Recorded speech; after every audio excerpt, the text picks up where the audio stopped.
Imagine it's 1998.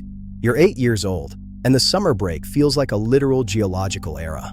You've mastered the art of catching grasshoppers, built a fort out of refrigerator boxes, and still, there are 3 weeks left.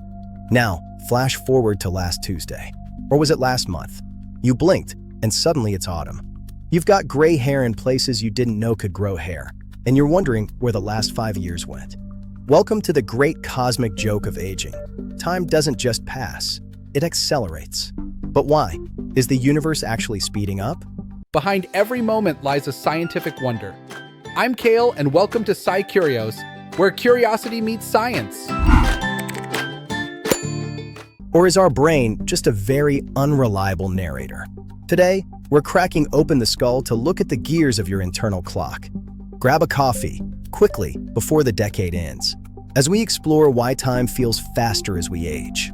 Let's start with a bit of depressing math, courtesy of 19th century philosopher Paul Janet. It's called the proportional theory. To a 5-year-old, 1 year represents a staggering 20% of their entire existence. It's a massive chunk of data. But to a 50-year-old, that same year is a measly 2% of their life. It's a rounding error. Think of your life like a roll of toilet paper. When you first start the roll, one square takes forever to go around that thick cardboard tube. But as the roll gets smaller and the core gets thinner, the paper spins faster and faster.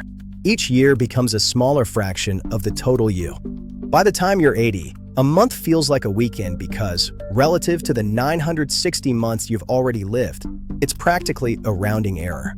It's a proportional perspective that makes our early memories feel like sprawling epics, and our later years feel like a montage. But it's not just math, it's biology. Meet Dr. Adrian Bejan from Duke University. He argues that physical changes change our perception. When you are young, your brain is a high-speed fiber optic network. Your neurons are fresh, and the pathways are short. You are taking in a massive amount of frames per second.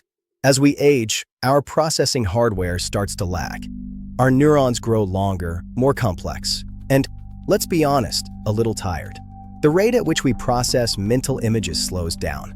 Because an older person is literally seeing fewer new images, it feels like time is passing faster.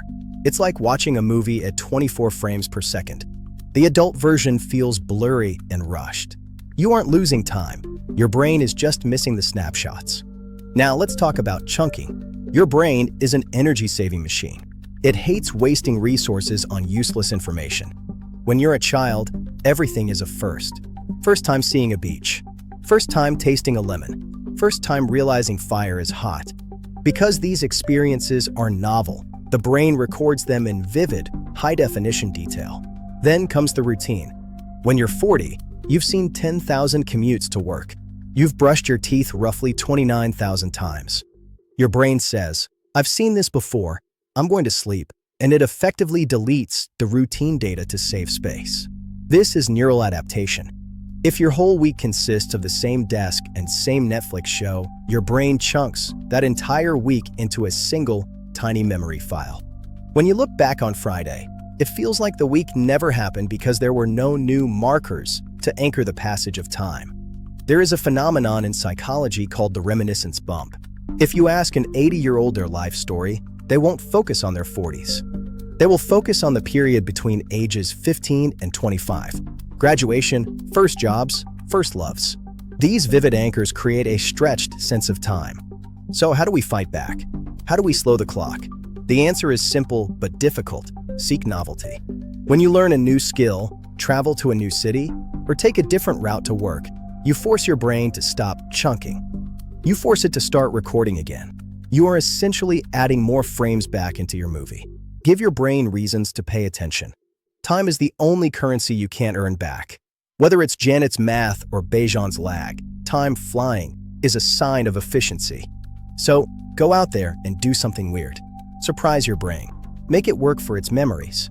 Don't let it sleep. Before you start your next chunked hour of scrolling, what is one thing you did this month that felt like it slowed down time for you? Share some tips in the comments. Don't forget to like and subscribe for more deep dives. I'm Kale, and I'll see you, well, sooner than you think. Science is everywhere if you just know where to look. Thanks for watching SciCurious. Until next time.